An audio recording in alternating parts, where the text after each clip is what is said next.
Betapa awal Islam itu kan masih asing. Islam itu masih asing. Sehingga sahabat yang baru mendapatkan pengajaran sedikit, sampaikan, biar Islam menyebar.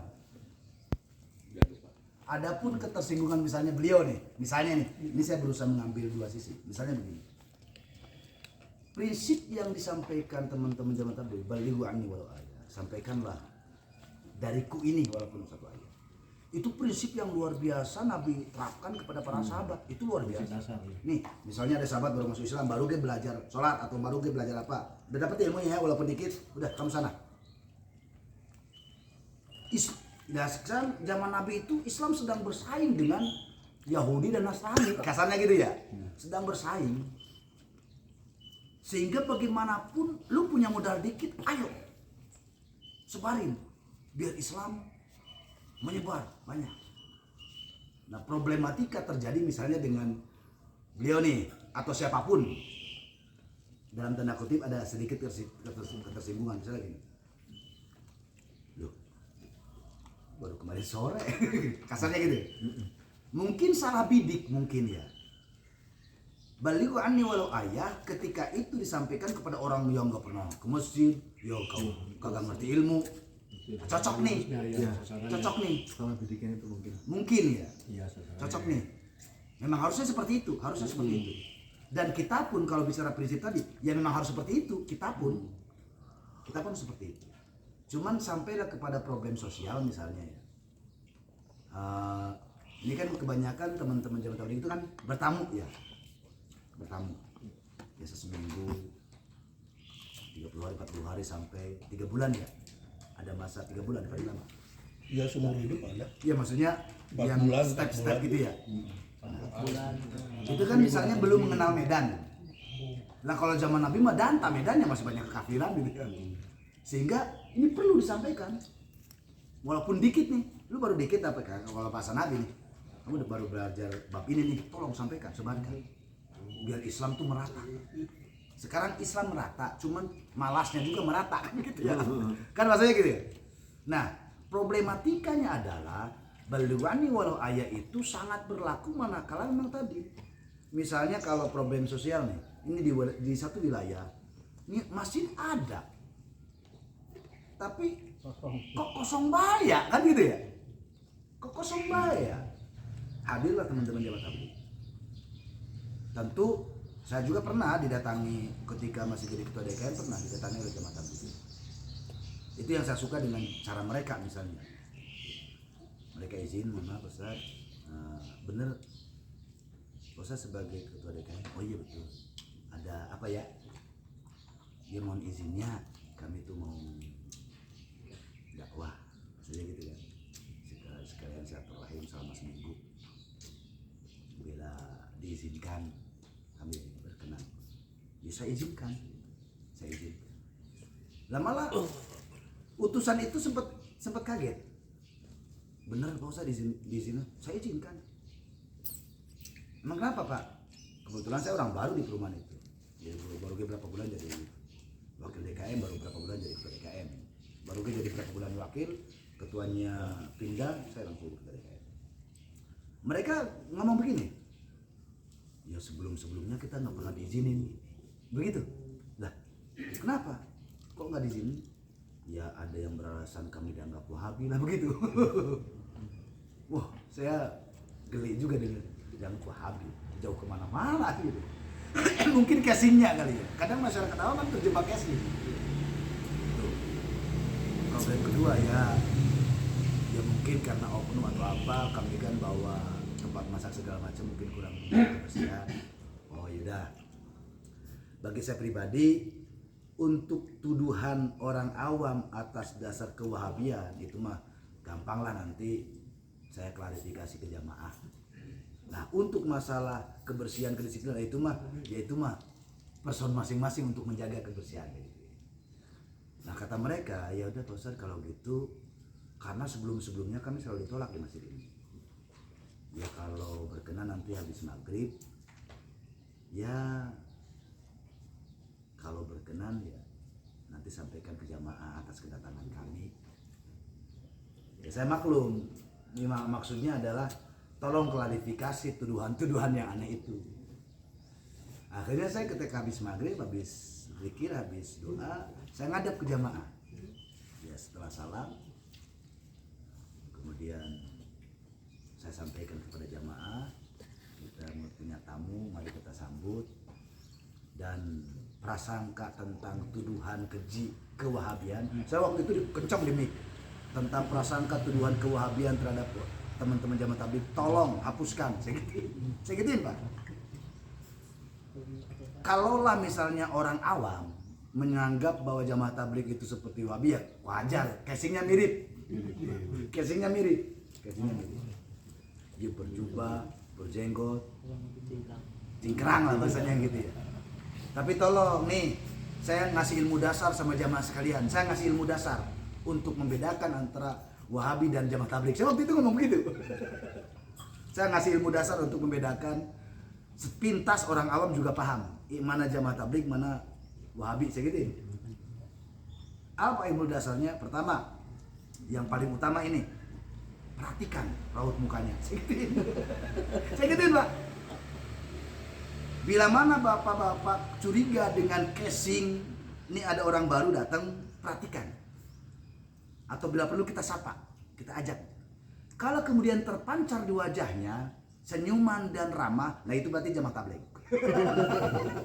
Kalau mukanya ngeselin, nah itu berarti wahabi. Saya waktu itu jamaah pada serius itu ya, saya pada ketawa. Saya sampaikan begitu. Ya lucu tapi ada benernya. Saya waktu itu gitu. Mukanya tekuk. Saya gitu waktu itu. Itu kan sifatnya belajar sih jamaah tabligh itu. Ya saya paham Pak. Jadi kalau kita ikut gitu ya, istilahnya kita belajar sama yang senior. Dari mulai bangun tidur sampai kita tidur lagi, berusaha bagaimana kita mengikuti sunnah. Saya sih memahami bahwa itu prinsip yang dipakai oleh teman-teman jamaah tabligh ketika balighu anni walau ayat. Tapi gini, satu sejarah itu, ini pribadi saya pasti beda, tapi bukan berarti beda kita musuhan, bukan ya. Artinya prinsip itu yang melandasi kemudian beda secara adab sebenarnya.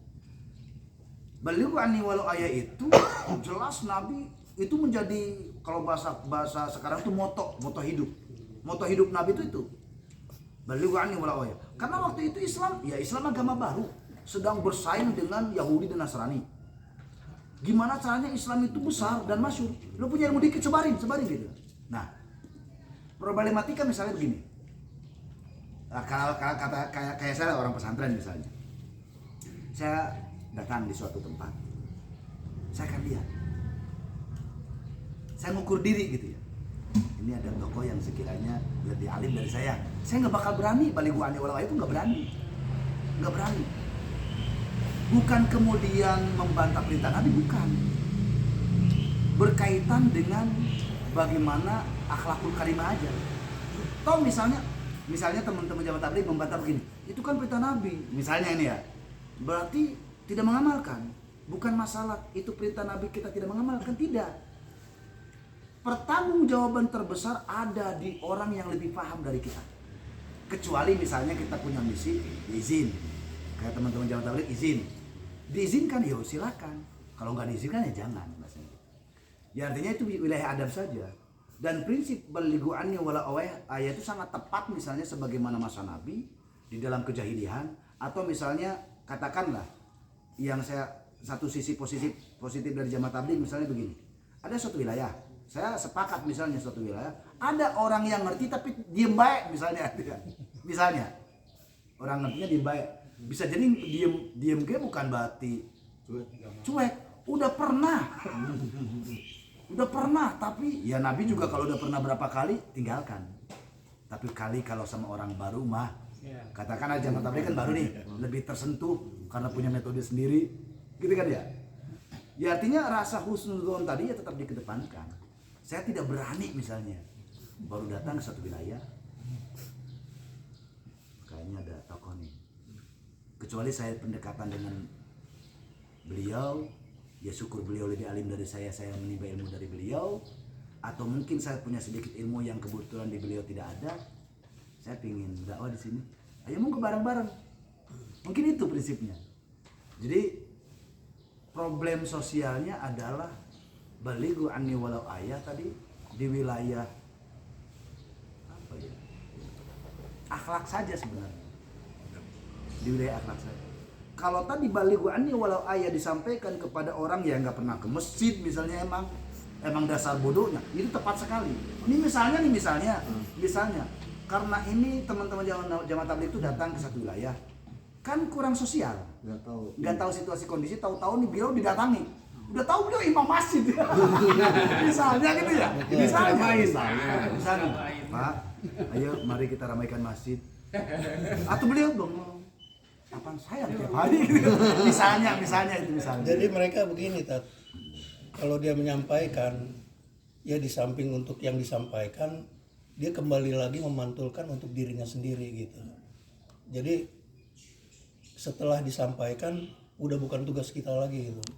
Terserah kepada yang sudah disampaikan.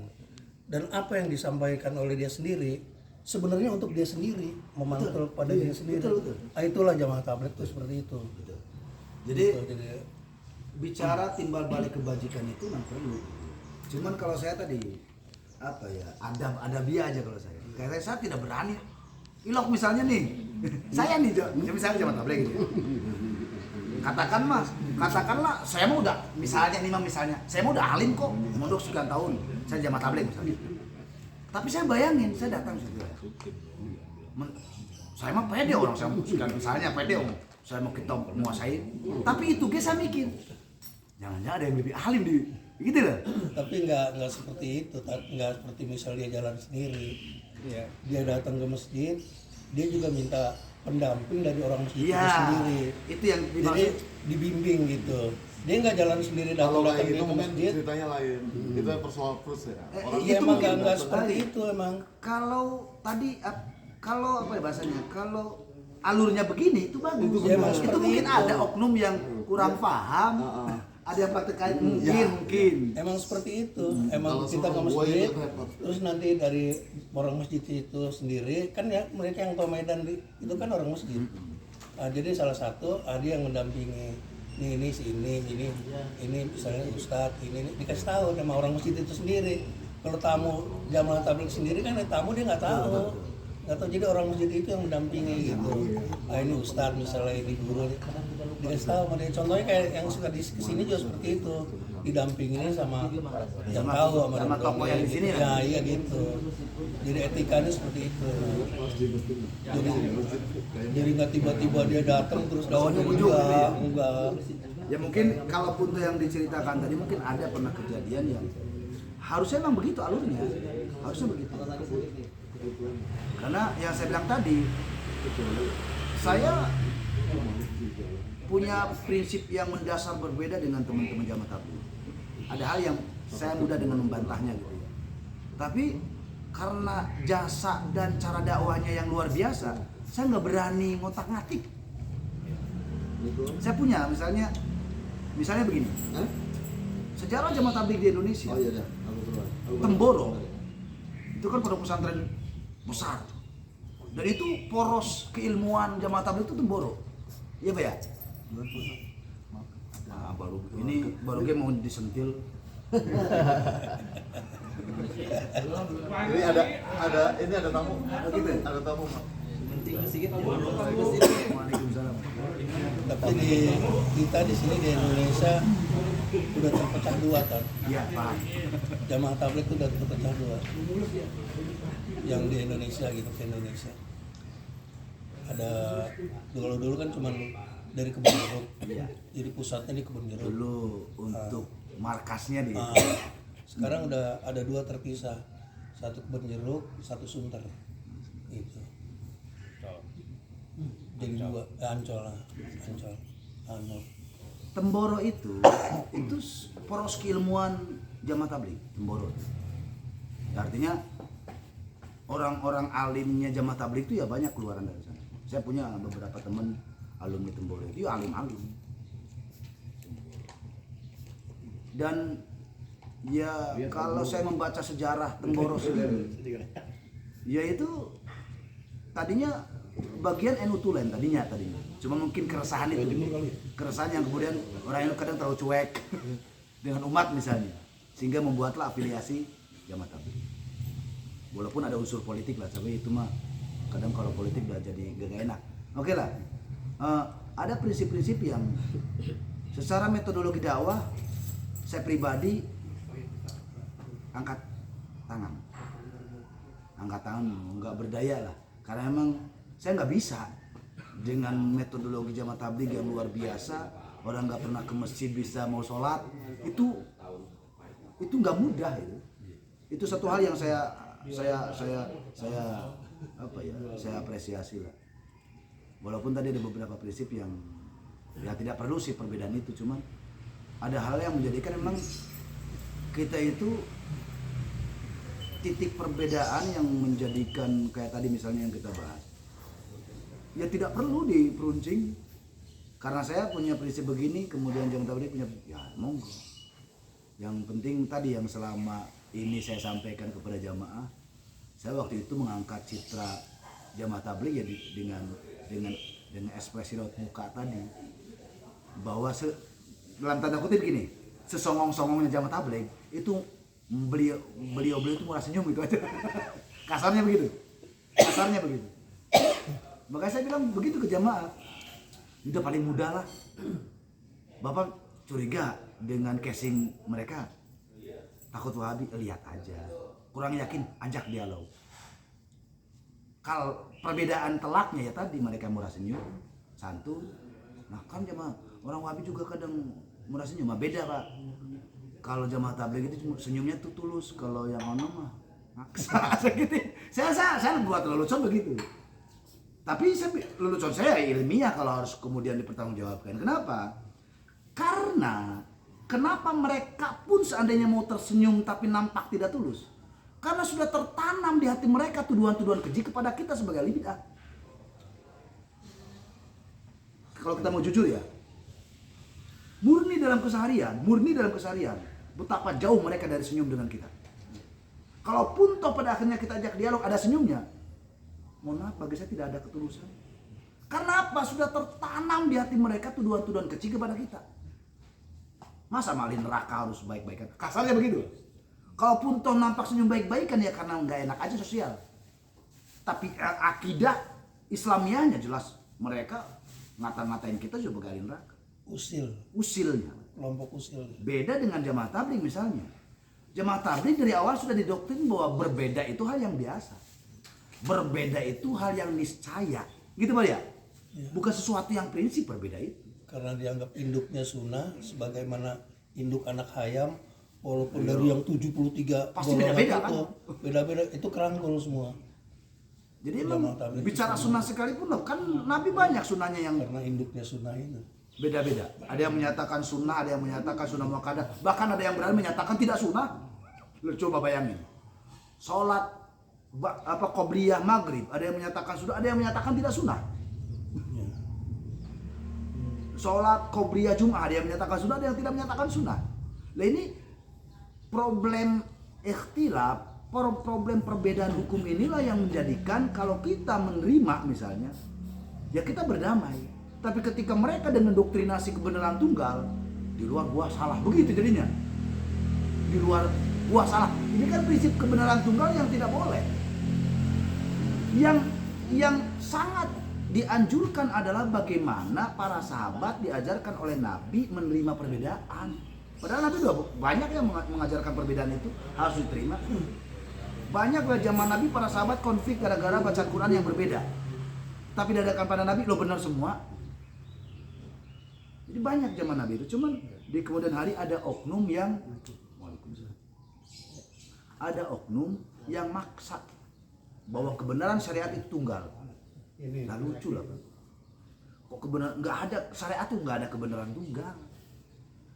Apalagi yang sifatnya ijtihadi gitu kan.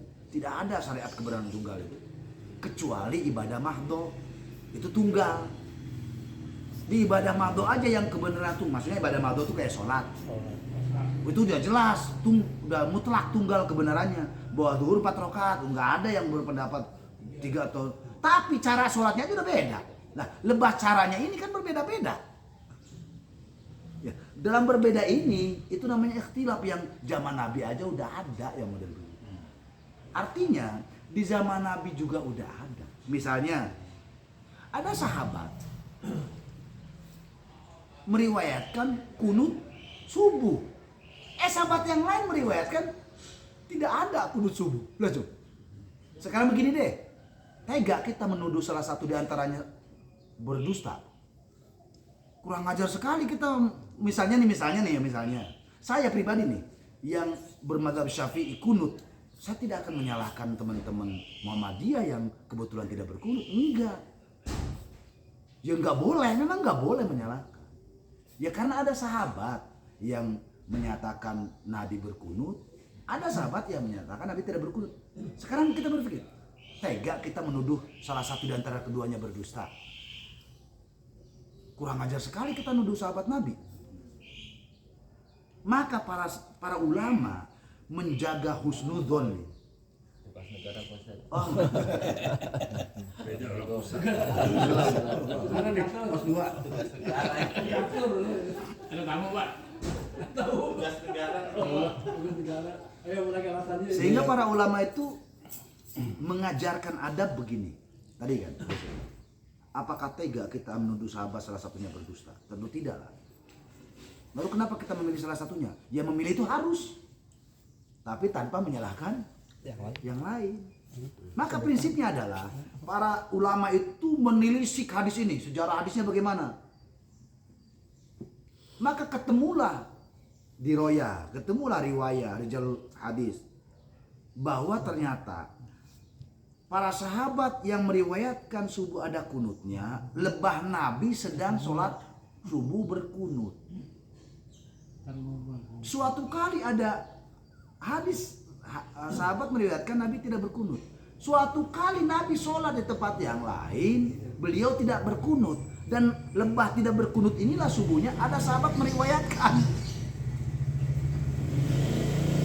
Maka wajar pada posisi ini kunut subuh bukan dari bagian rukun sholat. Dan itu sunnah. Lah kalau kunut subuh bagian daripada rukun sholat, berarti yang tidak berkunut batal. Lah kan keji sekali. Kasihan amat yang sholatnya kagak berkunut misalnya. Itu loh, jadi para ulama itu ngajarin kita, kenapa sih ini beda? Beda ini pasti ada maksudnya. Misal, walaupun tidak wajib ya, ini banyak perkara-perkara yang berbeda bahkan dalam bab sholat yang mahdo saja. Itu kan Nabi ada riwayat ketika beliau berdiri hendak duduk sujud, itu ada riwayat yang memakai dengkul dulu yang nempel, baru tangan. Sebagaimana ketika berdiri dari sujud kedua hendak berdiri, ada yang menyatakan Nabi tangan dulu kemudian dengkul. Tapi ada yang menyatakan dengkul dulu baru kemudian tangan. Yang menyatakan Abu Hurairah meriwayatkan tentang Nabi hendak sujud. Beliau menyatakan, Abu Hurairah, Nabi itu mendahulukan telapak tangan daripada dengkul. Sebagaimana ketika bangun mendahulukan dengkul baru telapak tangan. Hadisnya Abu Hurairah. Siapa yang tidak kenal Abu Hurairah? Salah satu sahabat yang paling banyak meriwayatkan hadis. Tapi para ulama lebih bersepakat malah tidak dipakai. Yang dipakai malah ketika berdiri hendak sujud, dengkul dulu baru tangan. Kebalikan dari Abu Hurairah tadi. Ketika bangun, tangan dulu baru dengkul. Dengkul dulu baru tangan. Kok bisa Abu Hurairah yang sedemikian masyhurnya periwayat hadis, lebah ini malah nggak dipakai? Yang dipakai malah Samurah. Riwayat Samurah tadi. Apakah kemudian ulama salah? Tidak. Justru inilah kecerdasan ulama. Kenapa Abu Hurairah riwayatnya yang lebih masyhur tidak dipakai? Riwayat Abu Hurairah itu beliau membersamai Nabi itu di masa Nabi udah sepuh. Abu Hurairah dalam riwayat mengiringi Nabi cuma 2 tahun 3 tahun. Tapi karena Abu Hurairah itu ngintil baik, sehingga banyak hadisnya. Tapi sebentar, itu pun di masa Nabi sepuh. Maka di sini clue-nya sudah mulai kelihatan. Abu Hurairah itu di masa Nabi sepuhnya. Sahabat Samurah itu dari masa Nabi mudanya, ya, lagi strong-strongnya. Maka diambil kesimpulan, ini yang menjadi patokan hukum juga dalam sholat. Maka bagi orang tua, ini mohon maaf ya, bagi orang tua, sehingga para ulama menyimpulkan dengan ini ya. Ini kan kita mau sujud nih. Ini Samurah tuh begini, ini dengkul dulu, baru tangan. Ini orang muda, sehat, bugar. Abu Hurairah enggak. Abu Hurairah itu meriwayatkan Nabi itu ketika hendak sujud, tangan dulu. Nabi udah sepuh.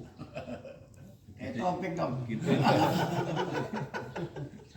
Sebagaimana ketika Nabi hendak bangun, Abu Hurairah tuh gini dulu nih.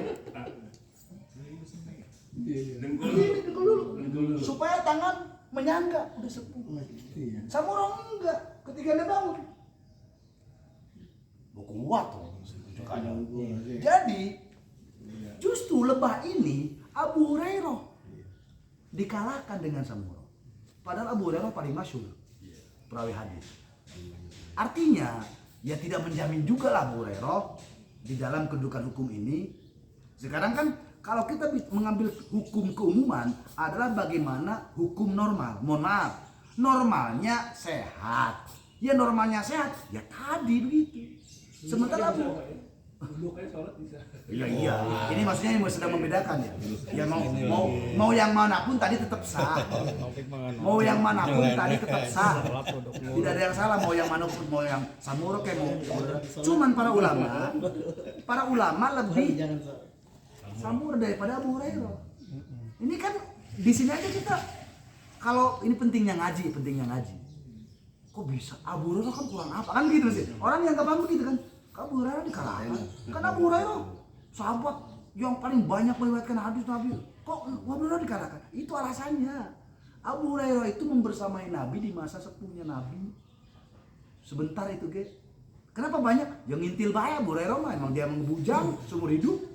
Oh, ada temen. Abu Hurairah. Artinya, ini beliau nih di dalam pengambilan ilmu ta'lim harusnya lebih banyak. Karena paling khusyuk. Aku gosok. Pulang duluan. Assalamualaikum. Waalaikumsalam warahmatullahi. Saya pamit ya. Satu pertanyaan lagi. Abunya Hurairah.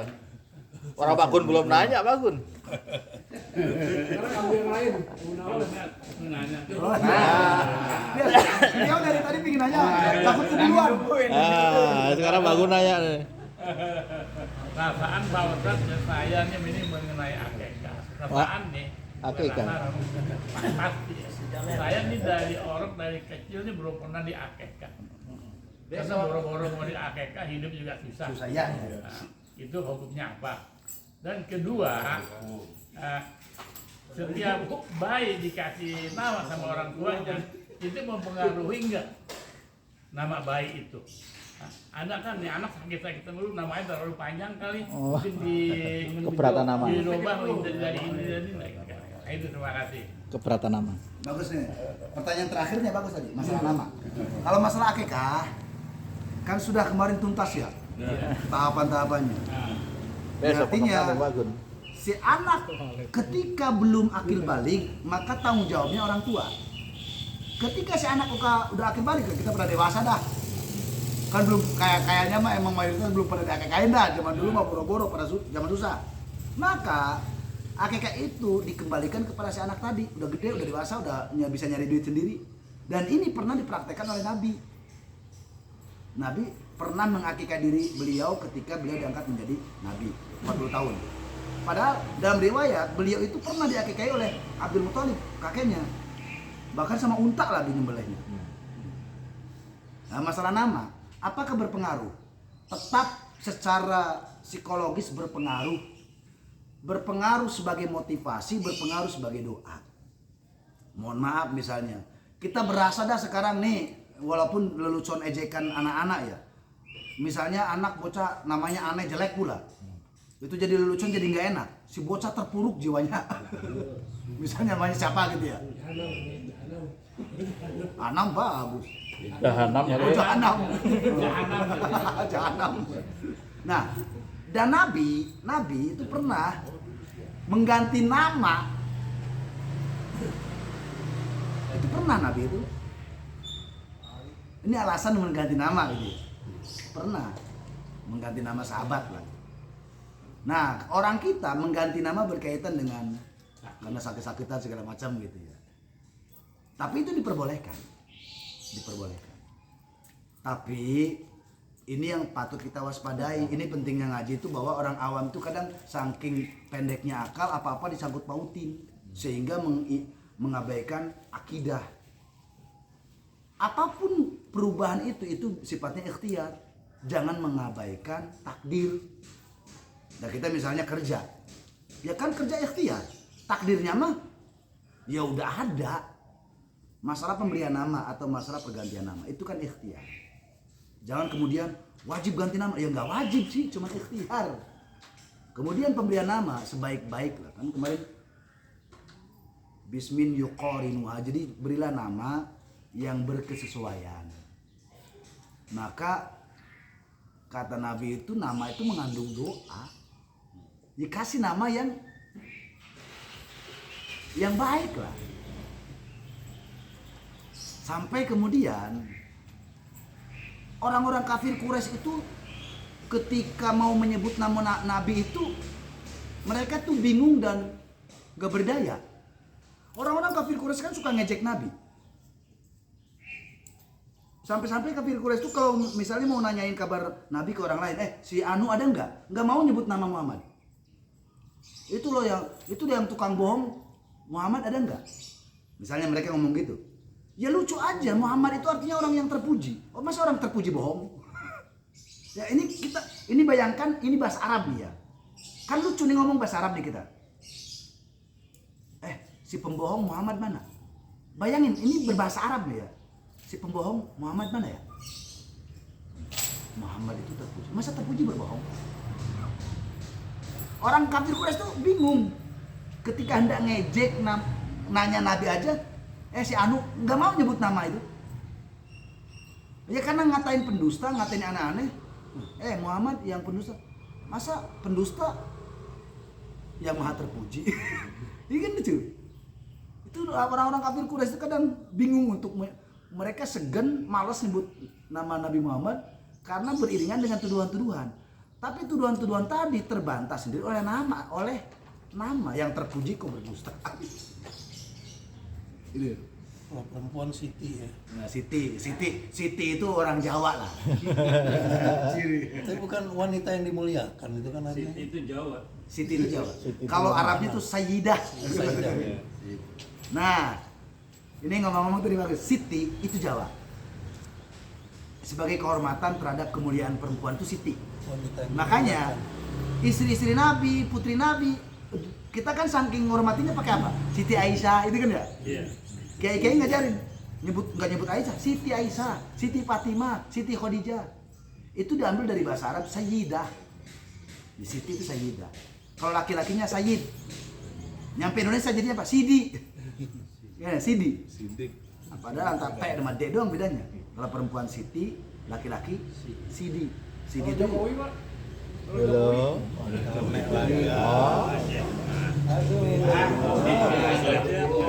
Abu Roy Roh. Mana itu? orang bahasa apa? Nggak ngerti Jokowi ya. Ada kenyeleneh. Jadi gini San, kalau kebalikannya San, awalnya kan namanya Bang Ustaz panjang. Akhirnya pas sakit-sakitan mulu San. Namanya Ganti panjang. nama, pendek banget udah San. Jelek lagi. Ya ada kegiatan. Terus yang jelek malah sembuh. Iya, tapi alhamdulillah kayak ya memang sih itu pengalaman pribadi Bang Ustaz. Oh, asmat itu berarti tadi Iya, dapat aja di jam lebat asmat. Oh, tadi itu sempat panjang. Iya, panjang. Bagus lah gitu. Abdurrahman ini. Pas udah sakit-sakitan bahkan mau dikuburin saya. Abdurrahman bin Auf jadinya asmat ya. Ada riwayatnya ya. Ini riwayatnya udah Kata orang tua dulu keberatan nama. Iya, katanya gitu, Ada bahasa begitu. Saya punya pengalaman. Anak pertama saya kasih nama panjang. Saya kasih nama itu cita-cita saya waktu mondok. Bahasanya dari saya mondok itu punya cita-cita terinspirasi dari salah satu guru Alfiah. Di Alfiah itu ada kata-kata Ahmad Khofarobah. Bab fa'il. Nah, kata sang guru nih, ini bagus nih buat nama anak, Ahmad Khofarobah. Ahmad yang takut pada Tuhannya kan. Nah, semenjak itu sampai pada akhirnya saya punya anak, itu kepikiran terus. Saya bakal buat nama anak saya ini. Bahkan teman-teman juga waktu itu pada cakep dibuat nama anak. Tapi sepertinya hanya saya yang ingat. Sebab teman-teman yang pada nikah duluan punya anak nggak dikasih nama itu.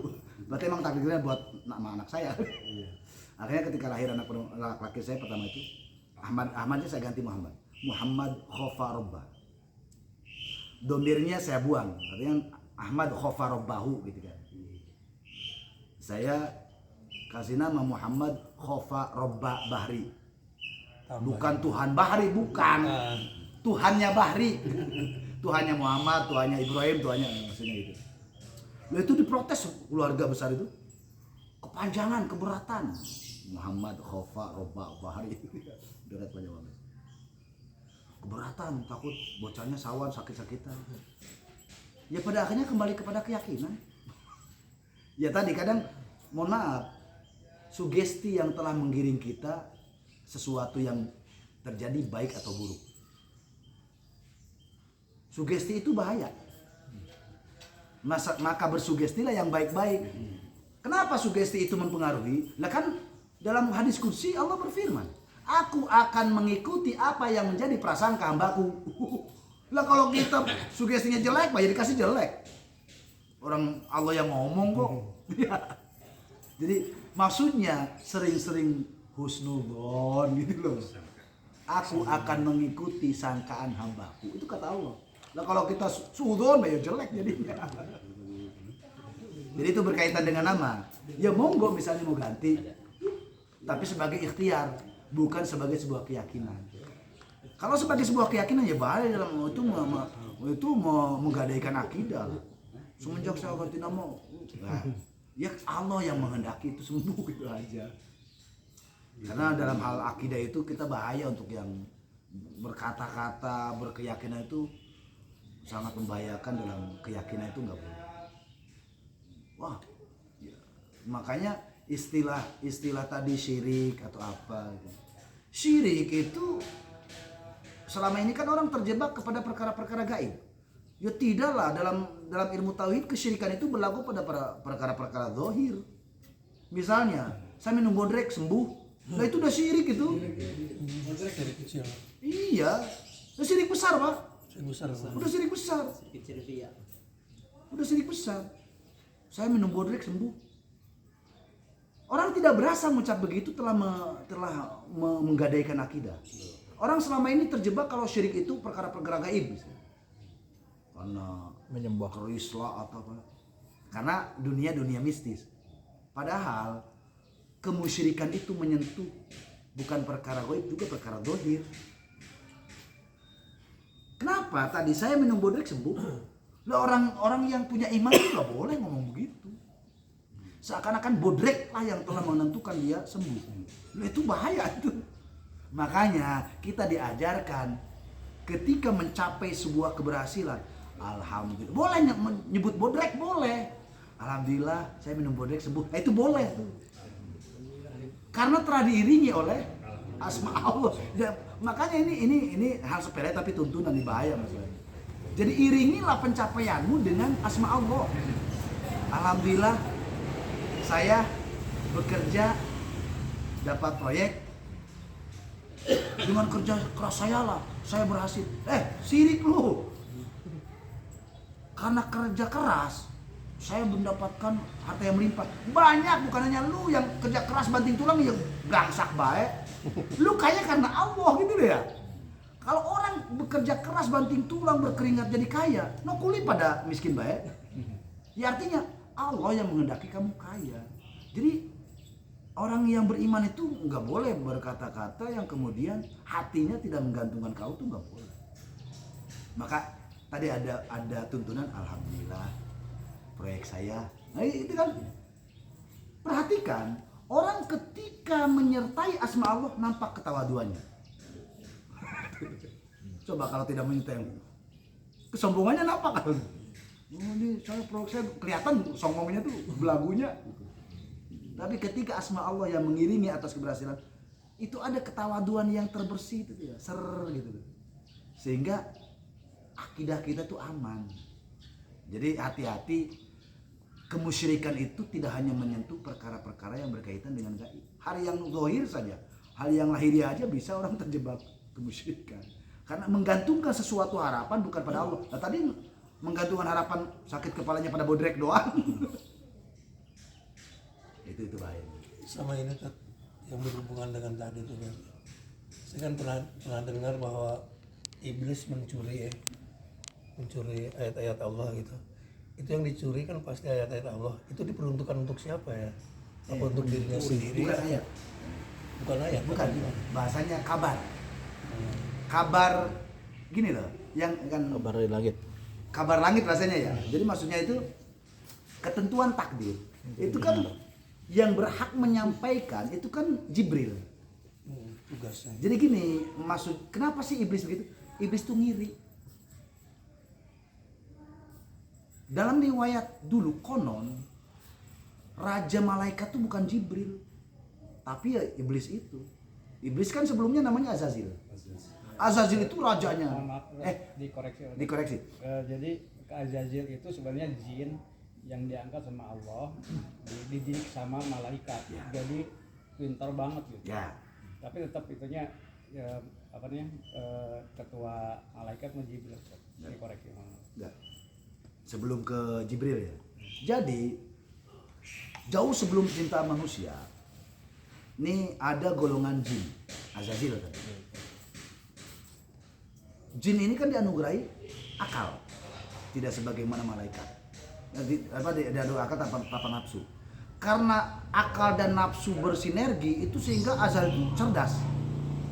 Makanya hanya manusia yang bisa dinamis. Kalau malaikat, istagnan malaikat mah sujud aja. Manakala manusia mencapai derajat tertinggi, dia bisa mengalahkan kedudukan malaikat. Sebagaimana Nabi Muhammad yang manusia bisa. Azazil itu tadinya makhluk biasa. Tapi ketika dididik oleh Jibril dan kecerdasannya luar biasa, bahkan Azazil ini bisa menangkap ilmu-ilmu Allah yang lain dibandingkan para malaikat, bahkan sekelas Jibril. Maka waktu itu dalam riwayat di ultimatumlah Azazil ini sebagai pimpinan malaikat. Ini mungkin berbeda versi kalau kemudian Azazil tadi.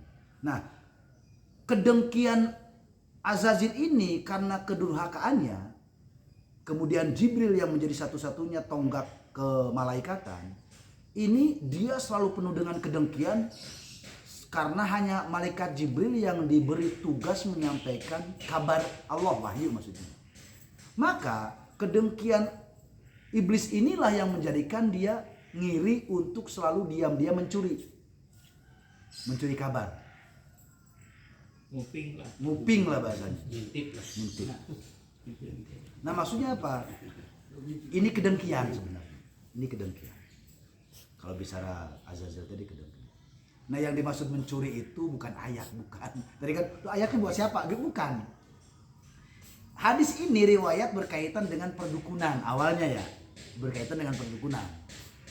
Jadi yang dicuri oleh iblis yang diwakilkan oleh para setan itu, yang nanti setan-setan ini mengabarkan kepada para dukun, itu ketentuan Allah yang mestinya disampaikan kepada malaikat dicuri dulu oleh mereka. Sehingga ada saja terkadang dukunku bertepatan apa namanya? Ngepai itu. Pas. Ngepasin. Kenapa? Karena si dukun ini dapat bisikan dari setan yang telah mencuri kabar. Nih misalnya si pasien bakal apa nih?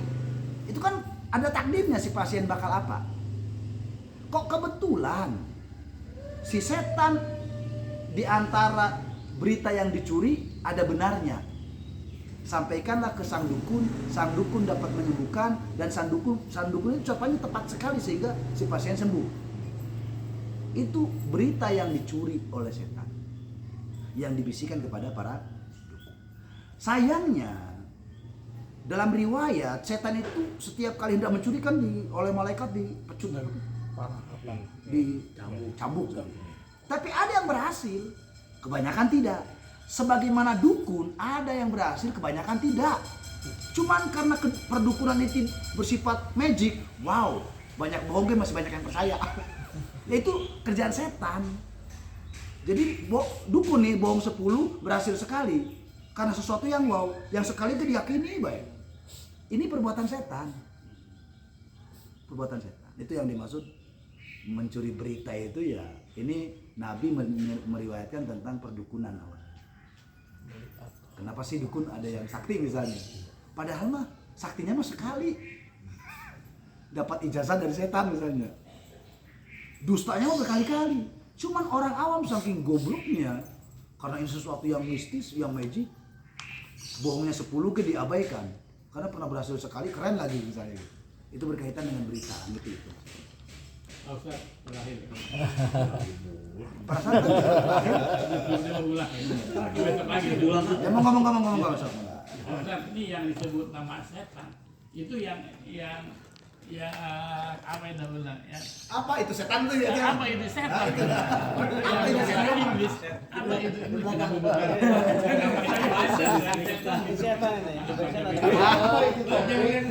Ini kalau dibungkus nih, Apa itu topik? Kalau kopi ngajak lu apa itu setan? Iya. Al-Quran apa dari mana? Topik setan. Itu nama setan bukannya. Apa itu setan gitu ya? Jadi gini, menurut surat An-Nas, nih definisi setan ya. Menurut surat An-Nas itu kita bacakan ya. Qul a'udzu birabbin nas, malikin nas, ilahin nas, min syarril waswasil khannas, alladzi yuwaswisu fi sudurin nas, minal jinnati wan nas. Jadi, menurut surat An-Nas ini, jadi kerjaan setan nih adalah mengganggu keyakinan orang, yang membuat yuwaswisu fi sudurin nas, yang membuat hati manusia was-was dari kebenaran. Ragu baik. Yuwaswisu fi sudurin nas, minal jinnati wan nas. Dari bangsa jin dan manusia. Tuh. Jadi setan itu bisa berupa jin dan Iya. manusia itu bisa disebut setan Pak. Bener. Ini An-Nas loh ya. Jadi manusia yang suka merusak orang, suka menjauhkan orang dari kebenaran, bikin orang was-was, mau jalan benar dibikin was-was, ngomporin orang, kompor meleduk lah ya. Lah model begini kata An-Nas, surat An-Nas, itu setan. Jadi setan itu dari bangsa jin dan manusia. Setan itu hanya sebagai sebutan satu-satunya makhluk yang merusak ya setan. Jin itu sama seperti manusia. Ada yang beriman, ada yang kafir. Nah, yang kafir-kafir inilah mau jin ke manusia ke namanya setan. Ini kalau definisi kasarnya begitulah ya. Jadi jin itu sama dengan manusia, kedudukan iman dan kafirnya sama. Ya jin yang beriman ada, yang kafir yo banyak gitu. Jadi jin setan tuh Pagun bukan makhluk ya, tapi sifat. Sifat. Yang makhluknya tuh jin dan manusia. Gelar misalnya gelar. Kalau bukan setan, ikan. Jadi makanya nih, orang kalau misalnya nih kan ada orang nih kesel nih. Enggak ada jin setan. Ada orang kesel. Diomongin baik-baik, kan kesel. Setan tuh, lah bener kan? Diomongin baik-baik, setan tuh. Dia Kadang kita suka pakai celana jin loh, Pak. Berarti setan. Main setan ini kok ngajak dulu nih, Pak. Baru punya celananya. Lagunya jadi setan. Ketua DKM Jadi bajunya kalau jadi setan. Celananya. katanya mau bertanya tadi, takutnya keburu pulang. Cukup ya? Cukup. Alhamdulillah. Saya dari tadi ingin memberikan kesempatan beliau mau takutnya ini pada buru dulu gitu. Ini kan saya ada sedikit ini ya, Bang, yang meragukan saya. Tadi balik lagi ke sunnah ya. Iya. Kalau di mazhab Syafi'i itu kan kunut itu sunnah. Ya sunnah abad. Ya, tapi kalau misalkan lupa kita diganti dengan sujud ya kan. Itu mazhab Syafi'i. Nah, pertanyaannya seandainya kita makmum nih ada imam dan imamnya itu udah pasti Syafi'i gitu kan. Lupa. Nah, sedangkan jamaah kan macam-macam nih. Iya. Apakah kita wajib mengingatkan untuk dia Ingatkan. apa? Untuk sunnah abad ini ingatkan. Ingatkan ya. Kalau abad ingatkan. Ya kadang-kadang jadi karena ini sunnah jadi Iya. nggak diingatkan gitu. Kalau abad itu disunahkan. Dan itu kejadian saya kemarin. Saya sebenarnya mau ngingetin. Tapi kalau kan juga nggak apa-apa ya. Saya bingung juga kalau saya sih sawit takut di sini nggak biasa kan pada masing-masing ini. Ya kita abaikanlah hal yang sekiranya kemungkinan. Iya. Jadi gini. Sunnah itu kan ada hayat, ada abad itu ada 4. Hayat itu ada 15, banyak dah hayat. Kalau abad itu kenapa sebut abad? Abad itu kan artinya bagian-bagian atau bagian utuh dari sholat, tapi bukan wajib. Kenapa utuh? Karena dia seperti dalam rukun gitu loh, sehingga dianggap utuh. Kedudukannya lebih tinggi dari sunnah hayat. Nah kalau sunnah hayat mah kita nggak ngerjain juga nggak beresiko. Ya sunnah abad itu ya beresiko cuma dengan sujud sawi doang. Kalaupun toh misalnya tadi sunnah abad karena ini bagian daripada rukun, bukan rukun itu sendiri ya, disebut abad itu karena dia menyatu dengan rukun dan itu berbeda dengan hayat yang terpisah-pisah. Terpisah-pisah itu kan semua digerakkan ada kayak takbir, setiap gerakan kan takbir itu hayat. Kalau abad itu kan dia menempel di rukun yang ketika tertinggal seakan-akan rukun itu menjadi kurang. Misalnya ya kunut itu kan nempel di rukun i'tidal. Tasyahud nempel di rukun tasyahud akhir karena sama, cuman bedanya di bacaan sholawatnya yang dikurangi dan lainnya. Nah makanya ketetapannya disebutkan dengan sunnah sujud sahwi. Jadi justru malah sunnah sujud sahwi ini ya diperuntukkan awal mulanya dari sunnah abad, lalu kemudian disunahkannya diberkaitan fardu yang terlupa sehingga ditambal. Nah dulu pernah kan Nabi kan sholat dari riwayat ada sholat Jumat, sholat zuhur, ada yang lain mengatakan sholat asar, malah 2 rakaat.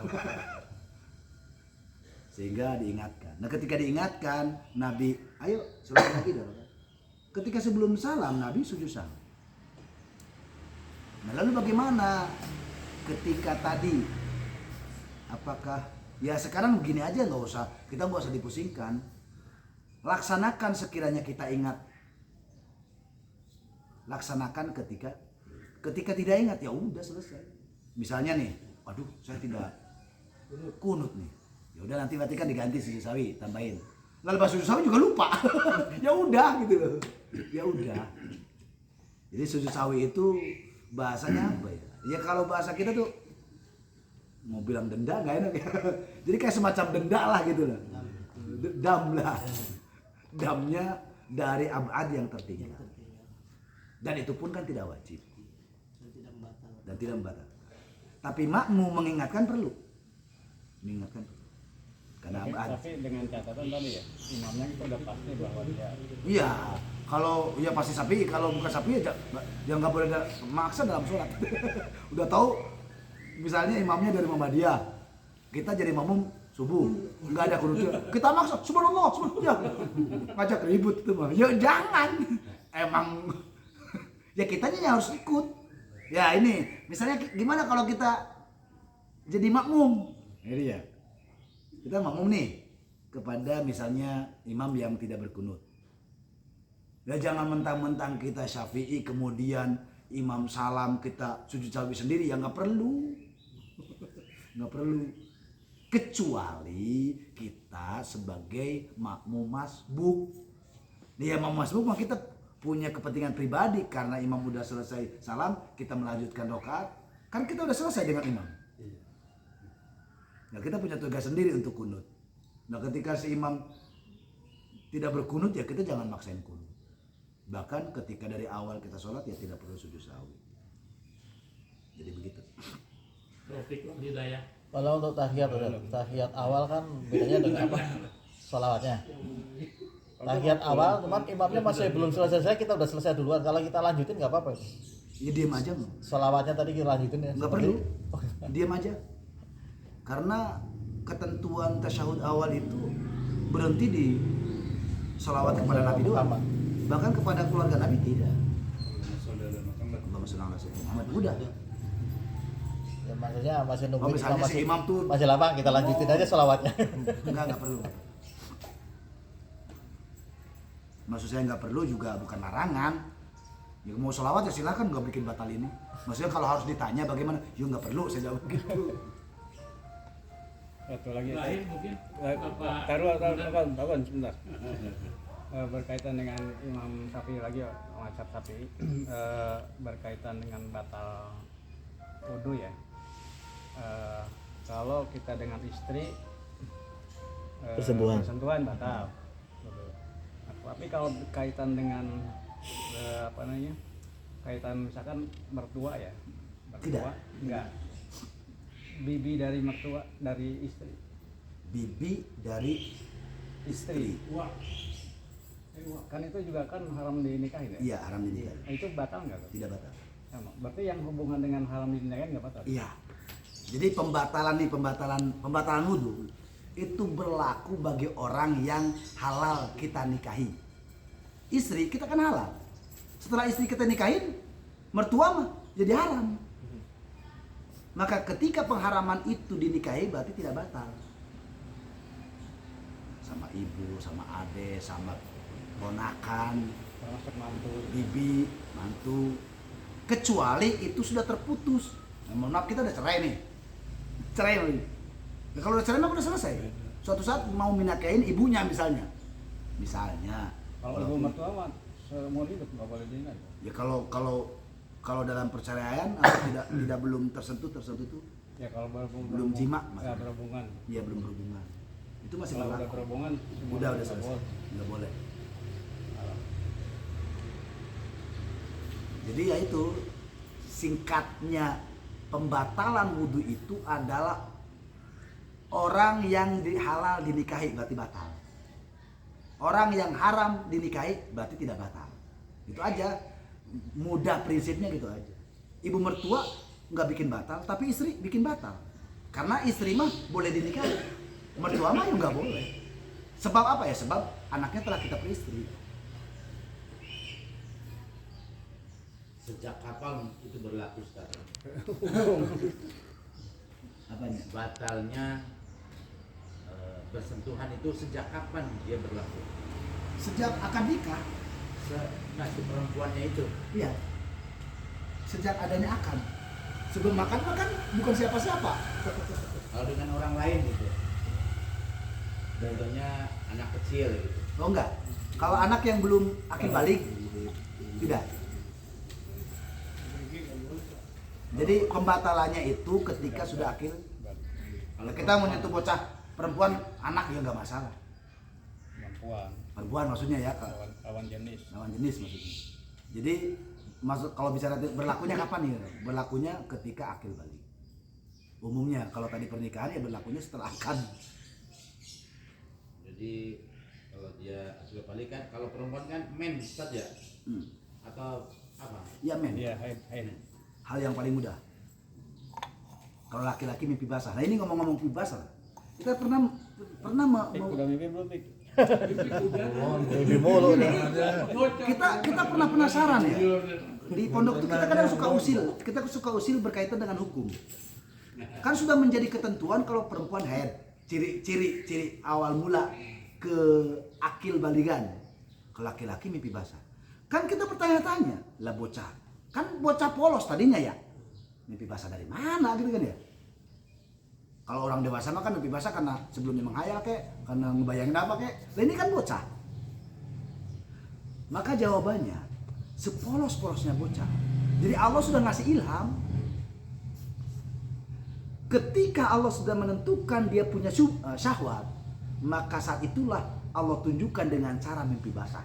Jadi sudah pasti sepolos-polosnya bocah. Kasarnya gitu ya. Bahkan mohon maaf orang gila sekalipun. Orang gila akal tidak ada tapi nafsu mah ada. Artinya dia baling tapi tidak akil. Akal ada, nafsu nggak ada. Pak Taufik nggak pernah mimpi. Kalau Saya doang. orang gila, akal nggak ada, nafsu ada. Kalau Topik, akal ada tapi nafsu nggak ada. Semua penerbangan kawin. Nafsu nggak ada. Tanya ada, pandang terus. Parah banget. Nafsu nggak ada deh. Kawin Pik. Gak punya nafsu. Mau jadi Abu Hurairah. Kalau anak-anak sekarang kan cepet banget mainnya ya. Bisa jadi.